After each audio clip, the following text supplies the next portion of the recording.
كان عندك هم لا ترفع تقول يا إله الكون همي كم كبر. قل لي يا همي ترى مهما تصول عندنا رب كبير يا بشر. السلام عليكم ورحمة الله وبركاته. معكم أخوكم محمد، واليوم جايب لكم لعبة بيبسي مان. بسم الله، خلينا نبدأ. طبعا هذا لايف كومنتري، يعني ألعب وأتكلم في نفس الوقت. طبعا تعريف بسيط، لعبة بيبسي مان لعبة قديمة من التسعينيات. طبعا كنت ألعبها أنا وأنا صغير. طبعا أكثر شيء كنت أحب أسويه اللي هو ايش صار؟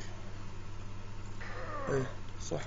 المهم اكثر شيء كنت احب اسويه اللي هو العب اللعبة هي وكراش، يعني اكثر لعبتين كانوا مميزين بالنسبة لي، مميزتين اللي هو ما في شيء مميز في اللعبة، انها هي لعبة تعتبر انت تلعب في الشخصية هذه اللي اسمها بيبسي مان. بيبسي مان اعتقد هو ما ادري سوبرمان، شخص عادي. المهم شغله انه يوزع بيتزا. هلا بيتزا شطحت.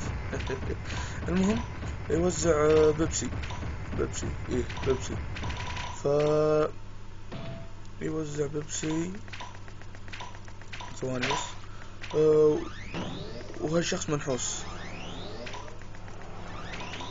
هذا فهمته انا. وهني ما ادري شلون، بس مجرد انسدح واكسر. طب هني امشي فوق سيارة. وهنا هاي الشيء المزعج اللي كل شوي وفزنا المرحلة. ف يعني ما عندي شيء وايد، ما عندي شيء مهم اقوله، لكن يعني طبعا بيبسي مان. من ما يعرف بيبسي مان الا لعبة الطيبين، اطيب الطيبين صراحة. تنتنين، الصوت اللي يطرب صراحة، صوت عجيب جدا. المهم نرجع لموضوعنا الاساسي اللي هو بيبسي مان. الشخص منحوس، راعي بيتزا، راعي فلة. وهني تشوف النحاسة، ما ادري ايش السالفة، مجرد نحس. ففي كل مرحلة راح تجي الاشياء، يعني مثلا هو راح يوصل بيبسي فتصير اشياء، يعني هو ما يبيها تسوي لكن تصير. ما ادري ليش المكان كل شوي يتعور. المهم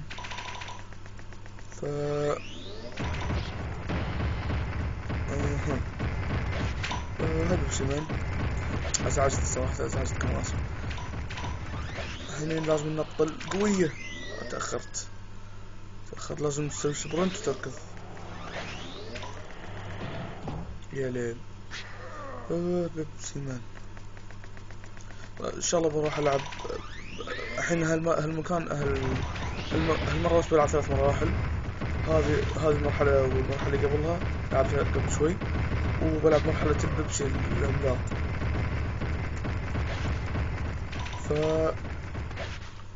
الحين سبرنت جامد، يا سلام. واخر يا مرة انها اسهل شيء انك تسوي سبرنت عشان ما تموت. وهني السكيت بورد، صراحة أنا أحب ألعب في السكيت بورد، يمكن من أكثر الأماكن المفضلة بالنسبة لي. طبعا أنا ختمت اللعبة بس مرة واحدة وأنا صغير، يعني قبل ما كنت أعرف شنو ميموري كارد وهالأشياء. يعني كنت ألعب وأعيد، ألعب أول 3 مراحل وأعيد، أو 5 مراحل وأعيد. فيعني ما كنت أعرف. لا المهم يا يوم واحد وقعدت أعيد وأعيد، قصدي ألعب من الصبح لليل، وختمت اللعبة. وهذا اللي صار. الحين لازم بسرعة ألحق، الوقت قريب يخلص. تشوف ان الشخص صدق منحوس، لكن يعني يعني لازم نتفوز انت. والحين رجعنا كسر. ارحمني شوي. والحين راح تجي سمعتوه هري لأنه لازم عجل. الحين شوفوا لو تركزون ما حد في يده بيبسي الحين، فراح يعطيهم ذي الوقفة الحين العجيبة. ولا تقلقوا يا سكان، شوفوا أوقفكم. أيوة شوفوا أعطاهم بيبسي. ريكورد جديد لأن أنا اللعبة قاعد أعيدها ما مسيب على الكمبيوتر، ألعبها على البي سي، ما ألعبها على هذه، ما ألعبها على سوني. ما فيني صراحة خرب. المهم لازم لي ما أموت. لازم بعد مرة وخلاص بندرس. والله ودي أفوز من مرة واحدة، فما أدري إذا أفوز ولا لا. شوي أنا أركز لما اندعست.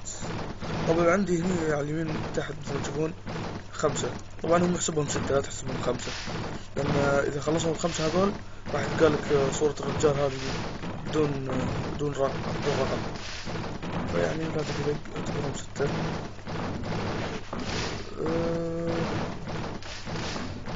أنا أعتقد راح أعطيه يسار. يعني نفوز إن شاء الله نفوز. مو بشي صعب جدا يعني. حلو خلاص قربت أخلص.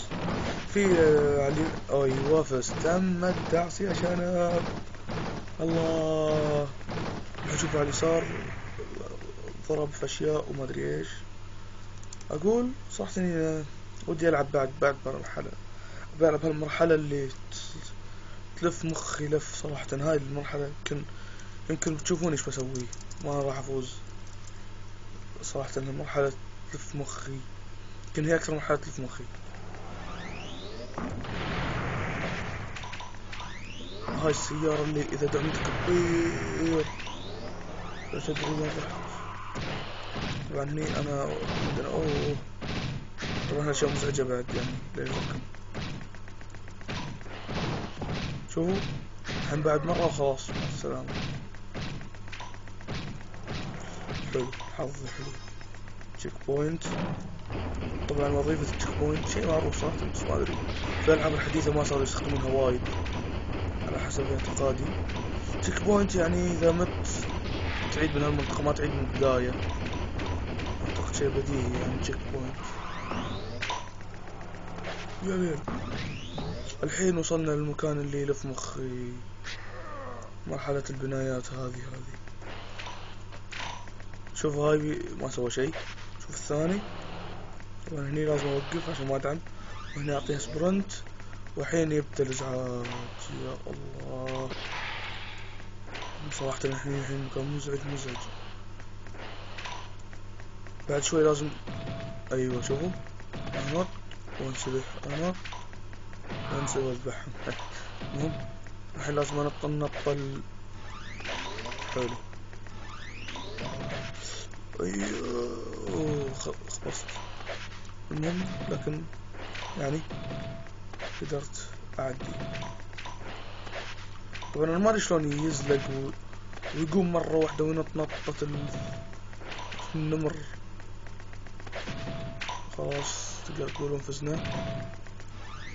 يا سلام. شوفوا في شخص، وهالشخص الحين محضر لي مفاجأة. شوف شلون مشكلة يده اليسار ثابت. يا سلام والله انه بطل هالإنسان. طبعا لحد الحين مو مكتشف هو إنسان ولا فضائي، لكنه بيبسي مان. والصوت اللي يطرب كالعادة. وطاح. هاي المفاجأة. الحين راح المرحلة اللي بعدها، مرحلة البوليع وانتم بكرامة. يلا بسم الله. آخر مرحلة. خذ لك شاور سريع. عن هاي الطريقة شوي فيها مخاطرة، لكن أنا أسويها لأني أعرف لها. شيت. آسف. الحين نفس الشيء خلصت اخلص ولا زرة شوي. طبعا من زمان ما لعبت، لكن صراحة شيء تقدر تقولون حافظه، ما نسيته ابدا.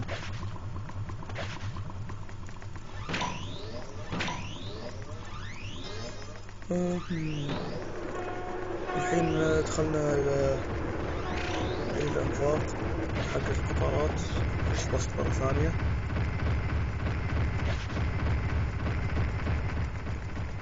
ايوه الحين لازم نعطيه كل سبرنت عشان ما يدعم القطار.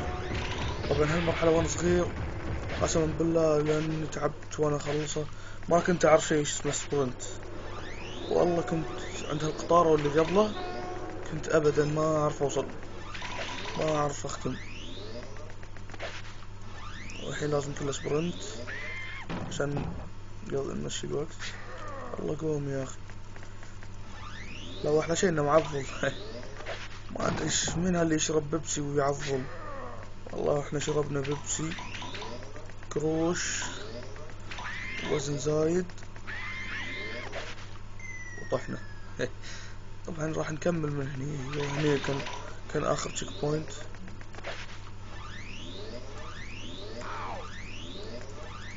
انا اعطي سبرنت هنا عشان الوقت، لو تشوفون الوقت الحين شوي ما بيركض عشان اركز.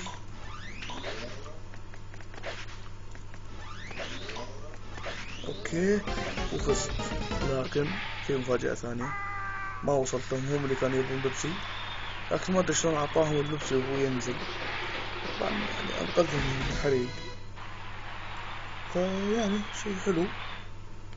طبعا الحين بنروح المرحلة اللي بعدها. طبعا هاي اخر مرحلة بلعبها الحين. مثل ما تشوفون شحنة البيتزا تلحقني تبي تكسر راسي لاني دعمتها يعني وانا طايح من فوق لان انا سويت سكيب، المفروض ما اسوي سكيب صراحة. هني هالمشكلة في شيء مزعج، في لفتات فوقك اذا تنط يعني ما ادري ايش اقول لك، نطيت بالتعور ما نطيت بالتعور، فيعني شو نسوي.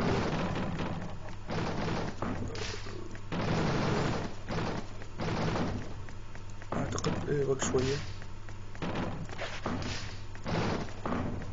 خلاص. هاي اوه فزنا. هذه 6 مراحل. اتمنى اني يعني ما ازعجتكم. راح اختم الحين الحلقة، وكان معكم اخوكم محمد. اتمنى تعجبكم الحلقة، والسلام عليكم ورحمة الله وبركاته.